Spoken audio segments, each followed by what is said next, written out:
Simultaneously, we have ensured that citizens benefit from every action of the government, undertaking reforms to support employment generation, agricultural productivity, household purchasing power, and universal services to people.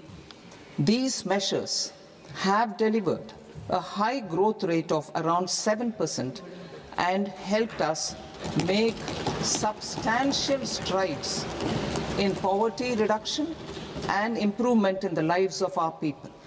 Today, we face an external environment in which trade and multilateralism are imperiled and access to resources and supply chains are disrupted.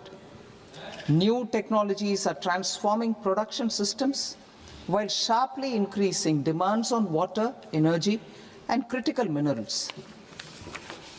India will continue to take confident steps towards Vikasit Bharat, balancing ambition with inclusion. As a growing economy with expanding trade and capital needs, India must also remain deeply integrated with global markets, exporting more and attracting stable long-term investment. As I begin Part A, I want to express my gratitude to the people for standing firmly with us as we forge our way together towards becoming one of the largest economies of the world.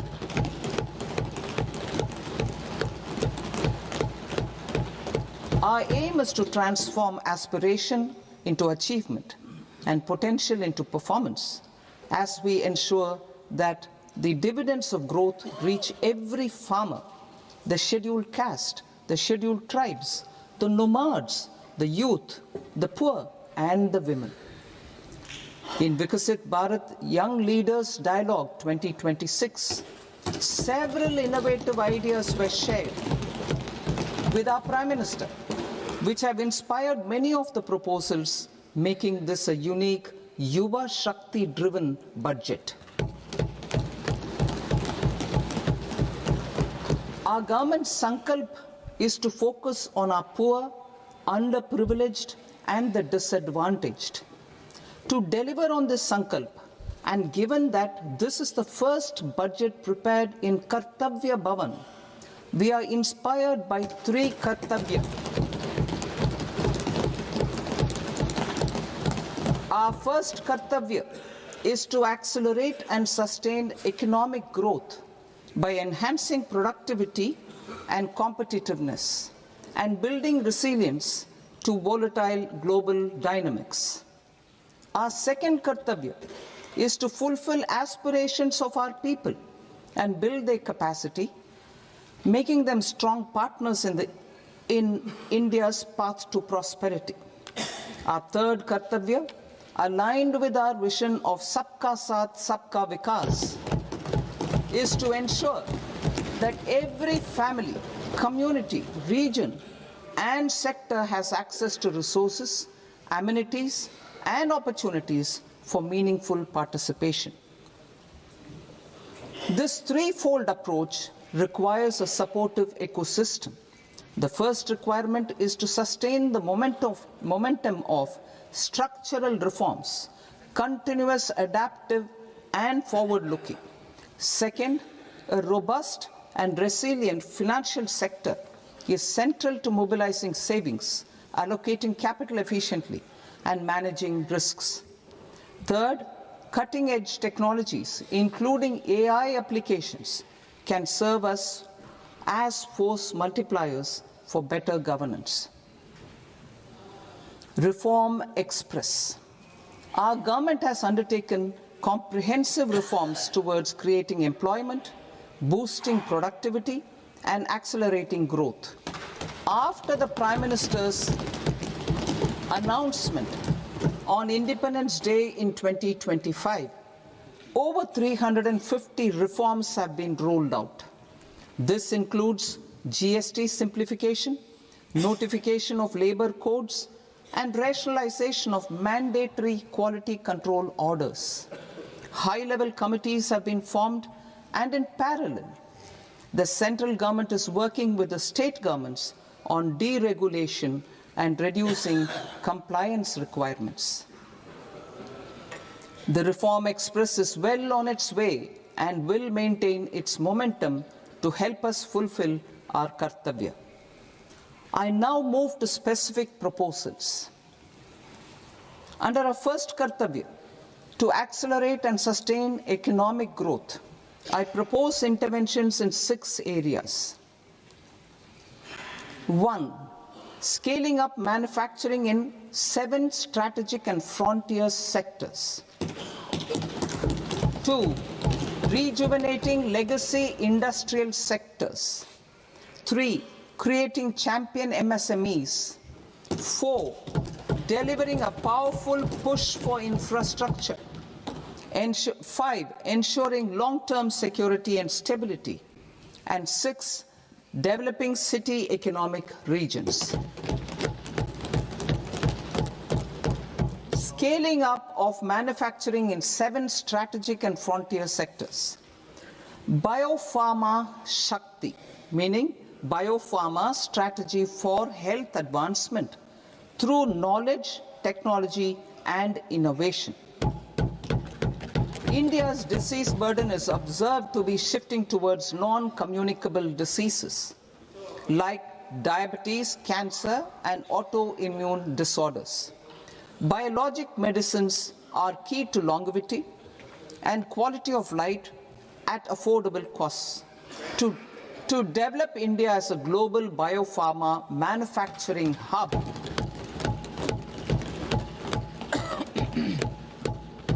I propose the Biopharma Shakti with an outlay of 10,000 crores over the next 5 years. This will build the ecosystem for domestic production of biologics and biosimilars. The strategy will include a biopharma-focused network with 3 new national institutes of pharmaceutical education and research, popularly known as NIPERS, and upgrading 7 existing ones. It will also create a network of 1,000 accredited India clinical trials sites. We propose to strengthen the Central Drug Standard Control Organization to meet global standards and approve timeframes through approval timeframes through a dedicated scientific review cadre and specialists. India's Semiconductor Mission 1.0 expanded India's semiconductor sector capabilities. Building on this, we will launch ISM 2.0 to produce equipment and materials, design full-stack Indian IP, and fortify supply chains. We will also focus on industry-led research and training centers to develop technology and skilled workforce. The Electronics Components Manufacturing Scheme, launched in April 2025, with an outlay of 22,919 crores, already has investment commitments at double the targets. We propose to increase the outlay to 40,000 crores to capitalize on this momentum.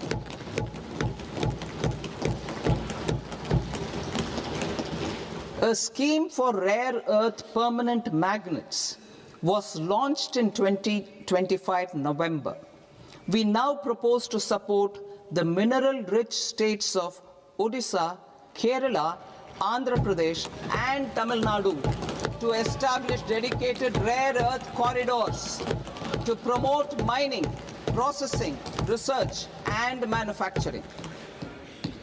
To enhance domestic chemical production and reduce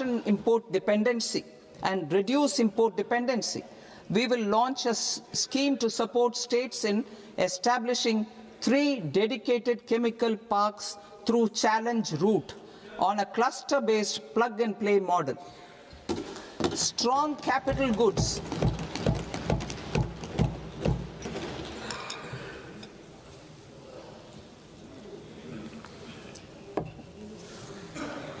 Strong capital goods capability is a determinant of productivity and quality across different sectors. Towards building this capacity, I propose the following.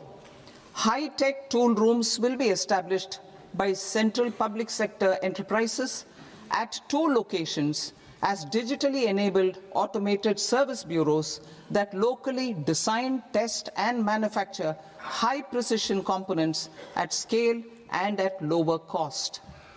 2. A scheme for enhancement of construction and infrastructure equipments will be introduced to strengthen domestic manufacturing of high-value and technologically advanced CIE. This can range from lifts in a multi-storied apartment or firefighting equipment in multiplexes, large or small, and to tunnel boring equipments for building metros and high-altitude roads. I also propose a scheme for container manufacturing to create a globally competitive container manufacturing ecosystem with a budgetary allocation of 10,000 crores over a 5-year period. For the labor-intensive textile sector, I propose an integrated program with 5 subparts. 1. The National Fiber Scheme for Self-Reliance in Natural Fibers, such as silk, wool, and jute, man-made fibers, and new-age fibers. Textile expansion and employment scheme to modernize traditional clusters with capital support for machinery, technology upgradation, and common testing and certification centers. 3. The National Handloom and Handicraft Program to integrate and strengthen existing schemes and ensure targeted support for weavers and artisans. Tex Eco Initiative to promote globally competitive and sustainable textiles and apparels. Samarth 2.0 to modernize the upgrade the textile skilling ecosystem through collaboration with industry and academic institutions. Further, I propose to set up mega textile parks in challenge mode. They can also focus on bringing value addition to technical textiles. I propose to launch the Mahatma Gandhi Gram Swaraj initiative to strengthen khadi, handloom, and handicrafts. This will help in global market linkage and branding. It will streamline and support training, skilling, quality of process, and production. This will benefit our weavers, village industries, One District, One Product ODOP initiative, and also our rural youth. India has the potential to emerge as a global hub for high-quality, affordable sports goods. I propose a dedicated initiative for sports goods that will promote manufacturing, research, and innovation in equipment design, as well as material sciences. Rejuvenation of legacy industrial clusters. I propose to introduce a scheme to revive 200 legacy industrial clusters to improve their cost competitiveness and efficiency through infrastructure and technology upgradation. Creating champion SMEs and supporting micro enterprises. Recognizing MSMEs as a vital engine of growth, I propose a 3-pronged approach to help them grow as champions. Equity support. I propose to introduce a dedicated 10,000 crores SME growth fund to create future champions, incentivizing enterprises based on select criteria. I also propose to top up the Self-Reliant India Fund set up in 2021 with 2,000 crores to continue support to micro enterprises and maintain their access to risk capital. Liquidity support. With TREADS, more than 7 lakh crore has been made available to MSMEs. To leverage its full potential, I propose 4 measures. 1. Mandate TReDS as the transaction settlement platform for all purchases from MSMEs by CPSEs, serving as a benchmark for other corporates. 2. Introduce a credit guarantee support mechanism through CGTMSE for invoice discounting on TReDS platform. 3. Link GEM with TReDS for sharing information with financiers about government purchases from MSMEs, encouraging cheaper and quicker financing. 4. Introduce TReDS receivables as asset-backed securities, helping develop a secondary market, enhancing liquidity and settlement of transactions. Professional support. Government will facilitate professional institutions such as the ICAI, ICSI, ICMAI to design short-term modular courses and practical tools to develop a cadre of corporate mitras, especially in Tier 2 and Tier 3 towns. These accredited para-professionals will help MSMEs meet compliance requirements at affordable costs. Infrastructure. During this past decade, our government has undertaken several initiatives for large-scale enhancement of public infrastructure, including through new financing instruments such as Infrastructure Investment Trust (InvITs) and Real Estate Investment Trust (REITs), and institutions like NIIF and NABFID. We shall continue to focus on developing infrastructure in cities with over 5 lakh population, that is Tier 2, Tier 3 cities, which have expanded to become growth centers. Public capital expenditure has increased manifold from 2 lakh crore in 2014-15 to an allocation of 11.2 lakh crore in BE 25-26. In this coming year, that is financial year 2026-27, I propose to increase it to 12.2 lakh crores to continue the momentum. To strengthen the confidence of private developers regarding risks during infrastructure development and construction phase, I propose to set up an infrastructure risk guarantee fund to provide prudentially calibrated partial credit guarantee to lenders. Over the years, REITs have emerged as a successful instrument for asset monetization.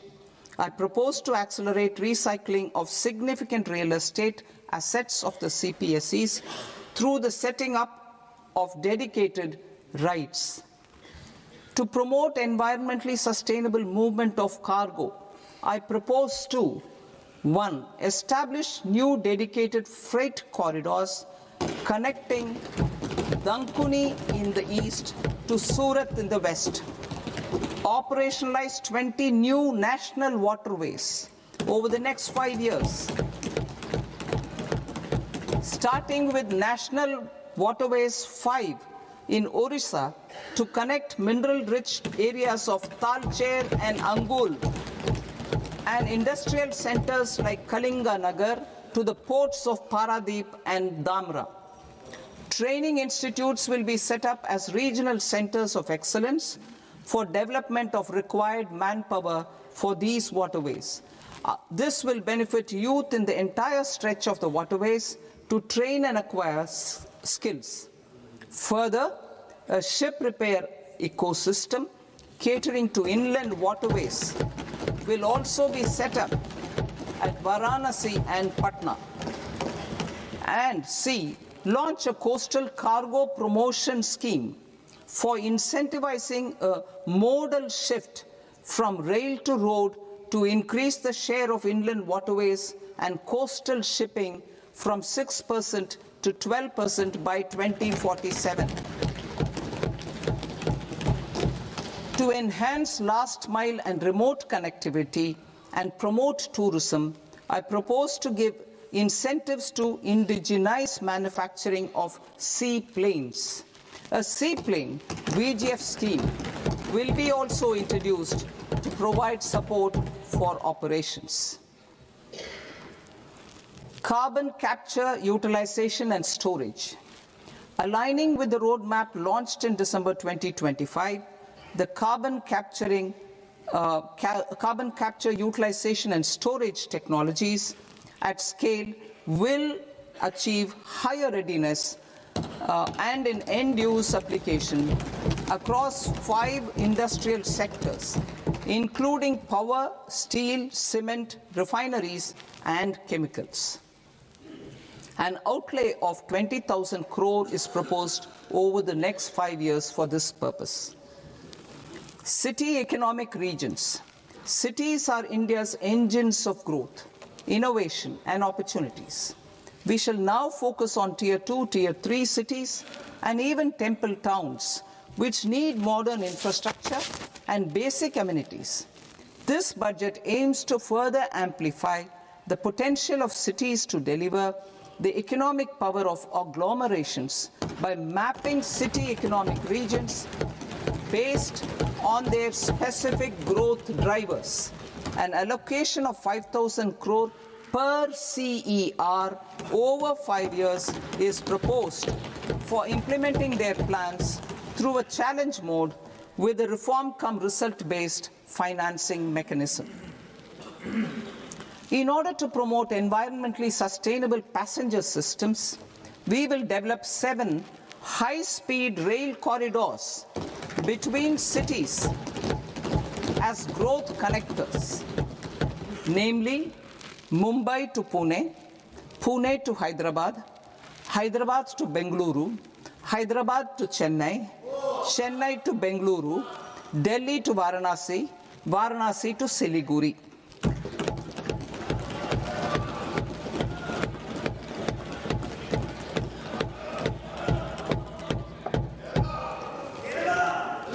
Financial sector.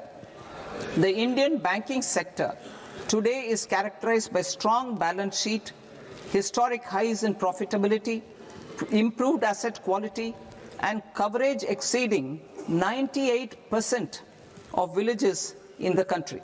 At this juncture, we are well placed to futuristically evaluate the measures needed to continue on the path of reform-led growth of this sector. I propose setting up a high-level committee on banking for Vikasit Bharat.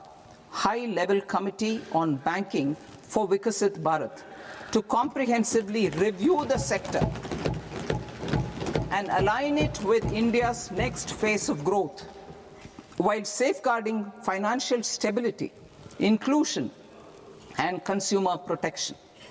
The vision for NBFCs for Vikasit Bharat has been outlined with clear targets for credit disbursement and technology adoption in order to achieve scale and improve efficiency in the public sector NBFCs. As a first step, it is proposed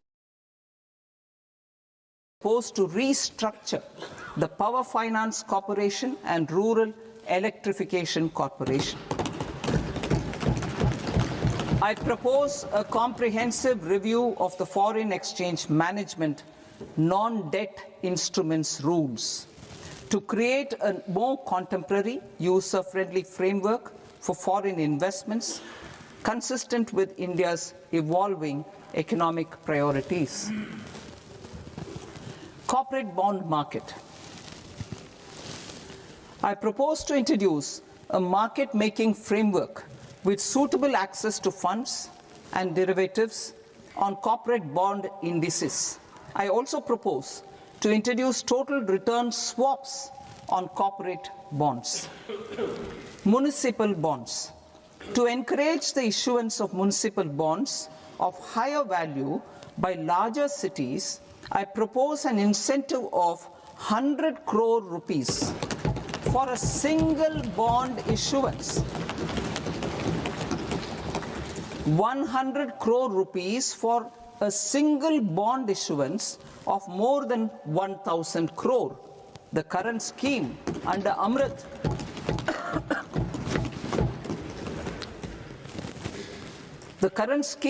Amrit which incentivizes issuances up to 200 crores only, will also continue to support smaller and medium towns.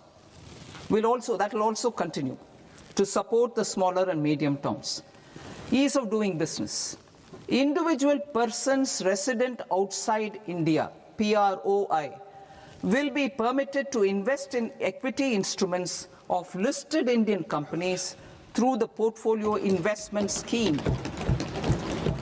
It is also proposed to increase the investment limit for an individual PROI under the scheme from 5% to 10%, with an overall investment limit for all individual PROIs to 24% from the current 10%. Emerging technologies including AI. 21st century is technology-driven. Adoption of technology is for the benefit of all people. Farmers in the field, women in STEM, youth keen to upskill, and Divyangjan to access newer opportunities. The government has taken several steps to support new technologies through AI Mission, National Quantum Mission, Anusandhan National Research Fund, and Research and Development and Innovation Fund. Our second kartavya is to fulfill aspirations and build capacities. Close to 25 crore individuals have come out of multi-dimensional poverty through a decade of our government's sustained and reform-oriented efforts.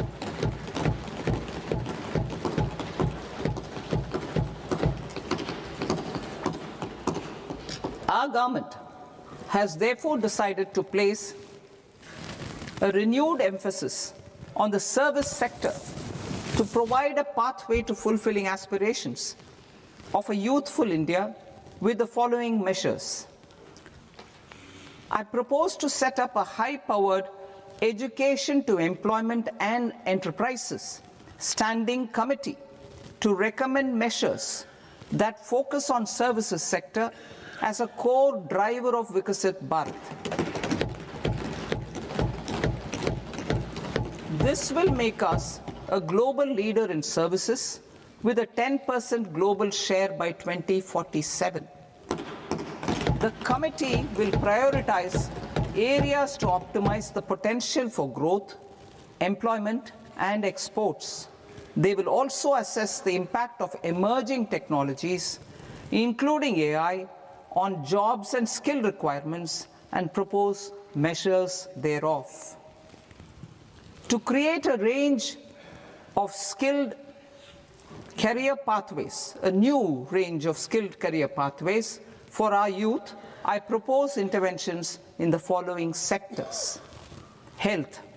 Existing institutions for allied health professionals will be upgraded and new AHP institutions established in private and government sectors.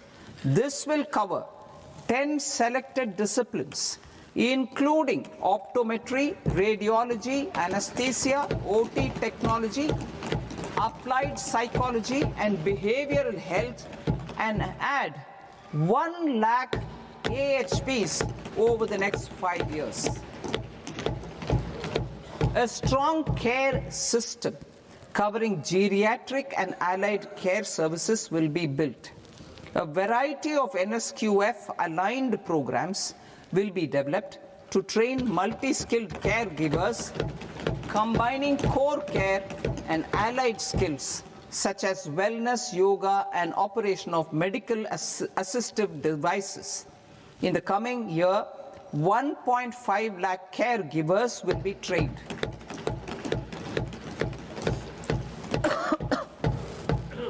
Hubs for medical value tourism. To promote India as a hub for medical tourism services, I propose to launch a scheme to support states in establishing 5 regional medical hubs. in partnership with the private sector. These hubs will serve as integrated healthcare complexes that combine medical, educational and research facilities. They will have Ayush centers, medical value tourism facilitation centers, and infrastructure for diagnostics, post-care and rehabilitation. These hubs will provide diverse opportunities, job opportunities for health professionals, including doctors and AHPs. Ancient Indian yoga, already respected in several parts of the world, was given a mass global recognition when Honorable Prime Minister took it to the UN. Post-COVID, Ayurveda gained a similar global acceptance and recognition. Exporting quality Ayurveda products helps farmers who grow the herbs and youth who process the products. To meet growing global demand, a few more steps are being taken. I propose to, 1, set up 3 new All India Institutes of Ayurveda. 2, upgrade Ayush pharmacies and drug testing labs for higher standards of certification ecosystem and make available more skilled personnel. 3, upgrade the WHO Global Traditional Medicine Center in Jamnagar to bolster evidence-based research, training and awareness for traditional medicine. Animal husbandry. Livestock contributes to close to 16% of farm income, including of poor and marginal households. To scale up availability of veterinary professionals by more than 20,000, I propose to roll out a loan-linked capital subsidy support scheme for establishment of veterinary and para-veterinary colleges, veterinary hospitals, diagnostic laboratories, and breeding facilities in private sector. Collaboration between Indian and foreign institutions will also be facilitated. Orange economy. India's animation, visual effects, gaming and comics sector, ABGC sector, is a growing industry projected to require 2 million professionals by 2030. I propose to support the Indian Institute of Creative Technologies, Mumbai, in setting up ABGC content creator labs in 15,000 secondary schools all over the country and 500 colleges.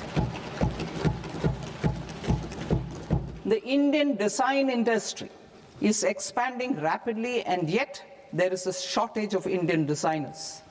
I propose to establish, through Challenge Route, a new National Institute of Design to boost design education and development in the eastern region of India. Education. Our government will support states through Challenge Route in creating 5 university townships in the vicinity of major industrial and logistics corridors. These planned academic zones will host multiple universities, colleges and research institutions, skill centers and residential complexes. In higher education, STEM institutions, prolonged hours of study and laboratory work pose some challenges for girl students. Through VGF, Viability Gap Funding and capital support, 1 girls' hostel will be established in every district.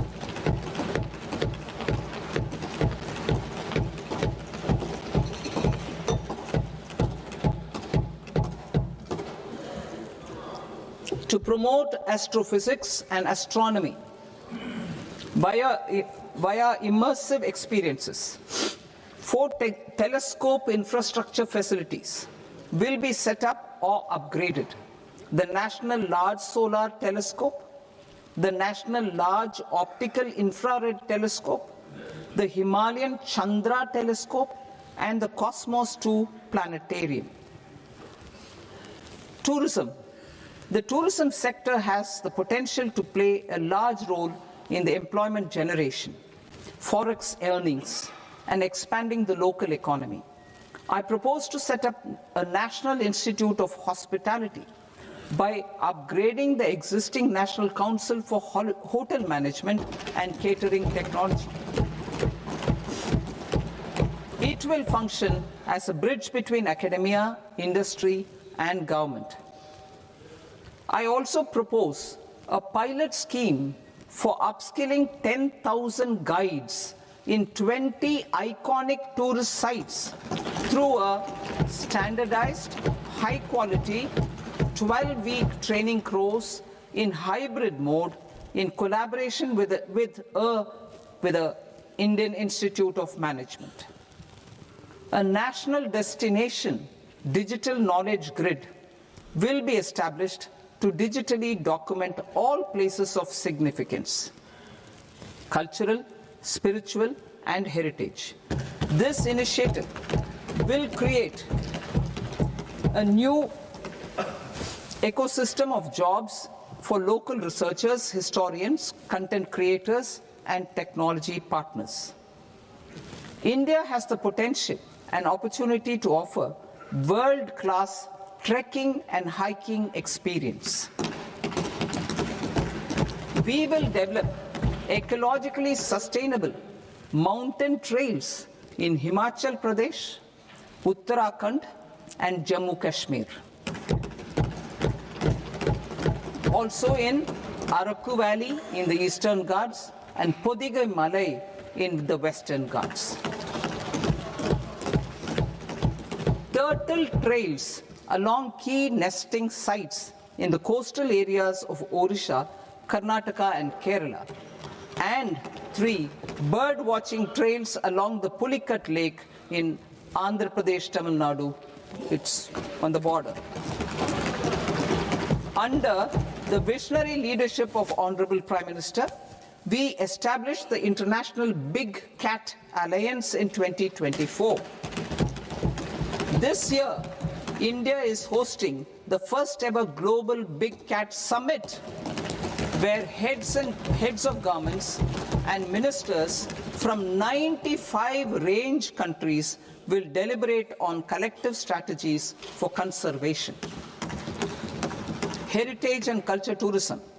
I propose to develop 15 archaeological sites, including Lothal, Dholavira, Rakhi Gadi, Adichanallur, Saranath, Hastinapur, and Leh Palace into vibrant experiential cultural destinations.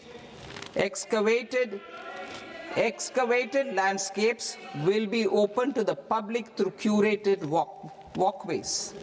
Immersive storytelling skills and technologies will be introduced to help conservation labs, interpretation centers, and guides.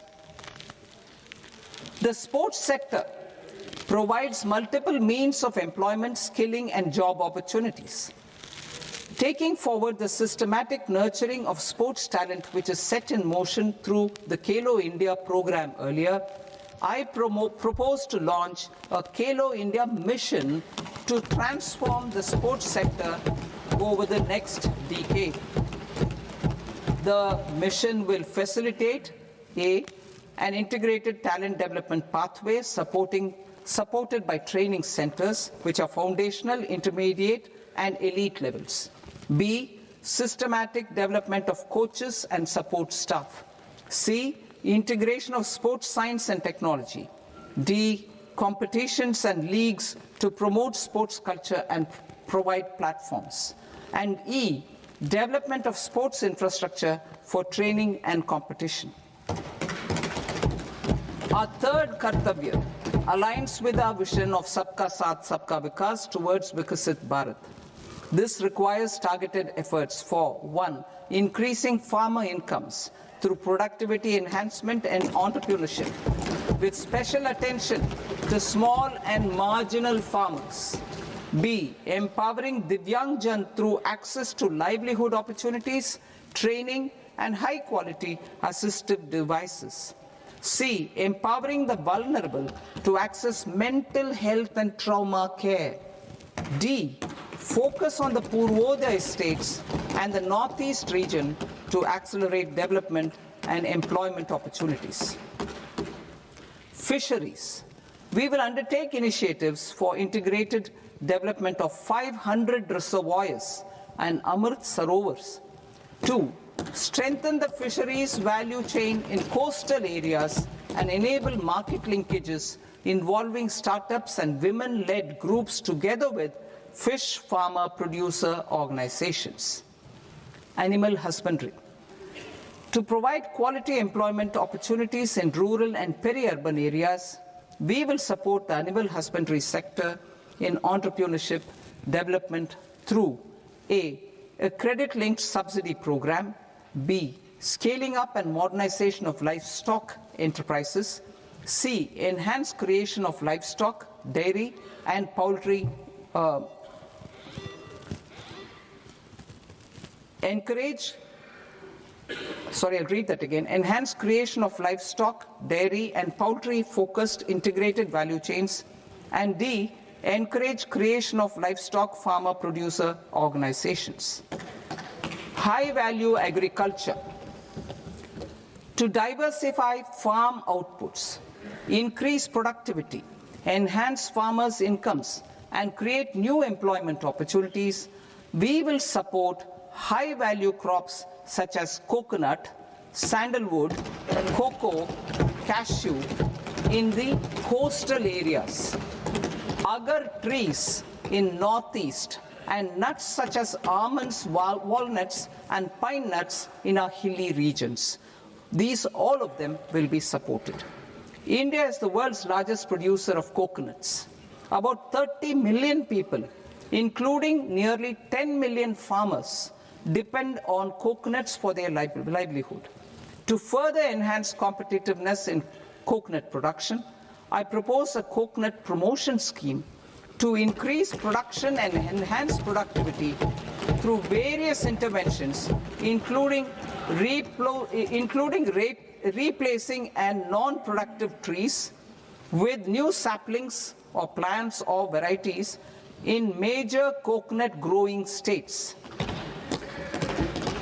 A dedicated program is proposed for Indian cashew and cocoa to make India self-reliant in raw cashew and coconut production and processing, enhance export competitiveness, and transform Indian cashew and Indian cocoa into premium global brands by 2030.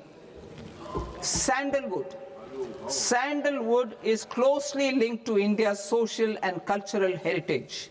Our government will partner with state governments to promote focused cultivation and post-harvest processing to restore the glory of the Indian sandalwood ecosystem, to rejuvenate old, low-yielding orchards, and expand high-density cultivation of walnuts, almonds, and pine nuts. We will support a dedicated program to enhance farmer incomes and in bringing value addition by engaging youth.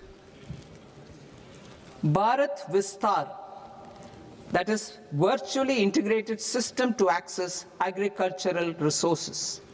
I propose to launch Bharat Vistar, a multilingual AI tool that shall integrate the AgriStack portals and the ICAR package on agricultural practices with AI systems. This will enhance farm productivity, enable better decisions for farmers, and reduce risk by providing customized advisory support. She-Marts for rural women-led enterprises. Building on the success of Lakpati Didi program, I propose to help women take the next step from credit-linked livelihoods to being owners of enterprises. Self-help entrepreneur, She-Marts will be set up as community-owned retail outlets within the cluster-level federations through enhanced and innovative financing instruments. Empowering Divyangjan. Divyangjan Kaushal Yojana. Information technology, AVGC sectors, hospitality and food and beverages sectors often offer task-oriented and process-driven roles which are suitable for Divyangjan. We will ensure dignified livelihood opportunities through industry-relevant and customized training specific to each Divyangjan group. Divyang Sahara Yojana. Timely access to high-quality assistive devices for all eligible Divyangjan is a fundamental need. I propose to 1. Support the Artificial Limbs Manufacturing Corporation of India, ALIMCO, to set up and to scale up production of assistive devices, invest in R&D and AI integration, strengthen PM Divyasha Kendras, and support setting up of assistive technology marts as modern retail style centers where Divyangjan and senior citizens can see, try and purchase assistive products. Reaffirming our commitment to mental health and trauma care. There are no national institutes for mental health care in North India.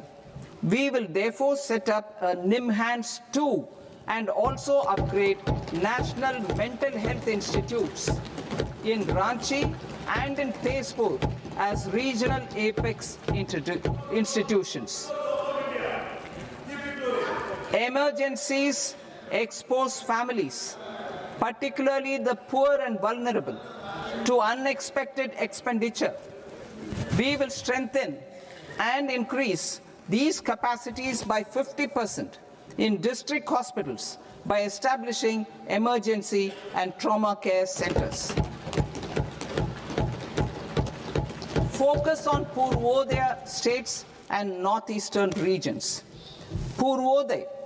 I propose the development of an integrated East Coast industrial corridor with a well-connected node at Durgapur, creation of 5 tourism destinations in 5 Purvodaya states, and the provision of 4,000 e-buses.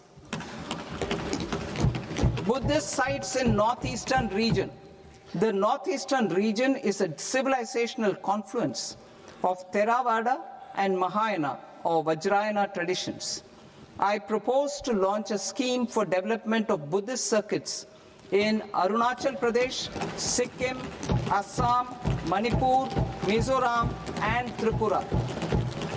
The scheme will cover preservation of temples and monasteries, pilgrimage interpretation centers, connectivity, and pilgrim amenities. 16th Finance Commission.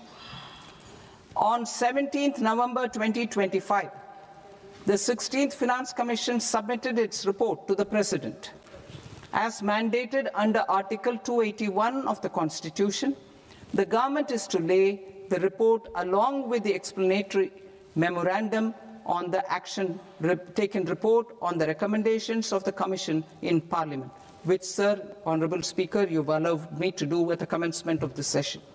The government has accepted the recommendation of the Commission to retain the vertical share of devolution at 41%. As recommended by the Commission, I have provided 1.4 lakh crores of rupees to the states for the year 2026-2027 as Finance Commission grants. These include rural and urban local body and disaster management grants. Fiscal consolidation. Government has been delivering on our fiscal commitments consistently without compromising on social needs.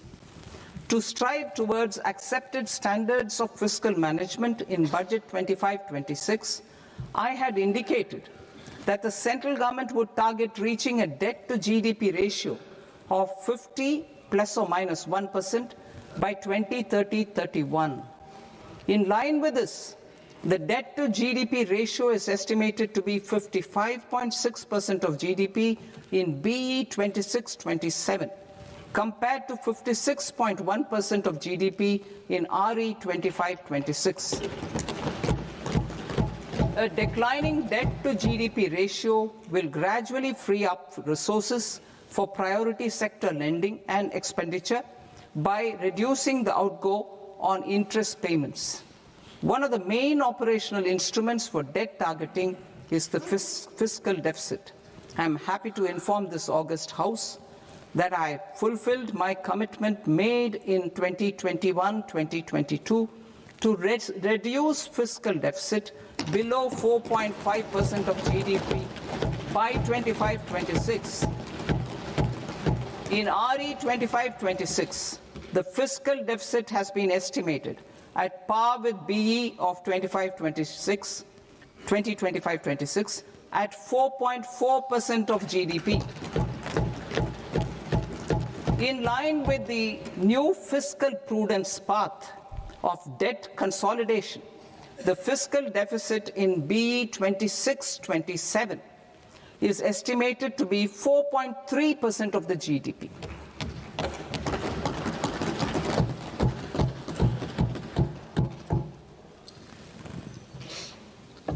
The revised estimates of the non-debt receipts are 34 lakh crore rupees, of which the centre's net tax receipts are 26.7 lakh crore. The revised estimate of the total expenditure is 49.6 lakh crore rupees, of which the capital expenditure is about 11 lakh crores.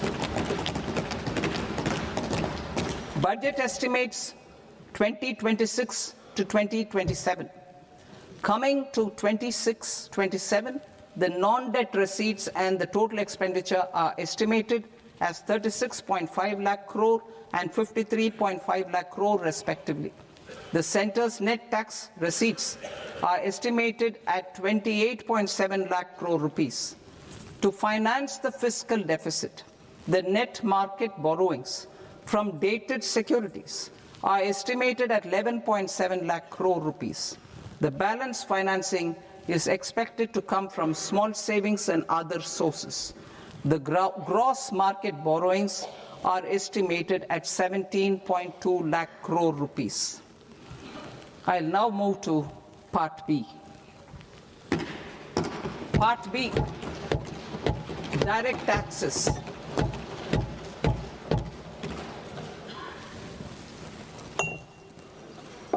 Honorable Speaker, sir, I now present my proposals on direct taxes. New Income Tax Act. In July 2024, I announced a comprehensive review of the Income Tax Act 1961. This was completed in a record time, and the Income Tax Act 2025 will come into effect from 1st April 2026. The simplified income tax rules and forms will be notified shortly, giving adequate time to taxpayers to acquaint themselves with its requirements. The forms have been redesigned such that ordinary citizens can comply without difficulty. Ease of living. I propose that any interest awarded by the Motor Accident Claims Tribunal to a natural person will be exempt from income tax, and any TDS on this account will be done away with. I propose to reduce TCS rate on the sale of overseas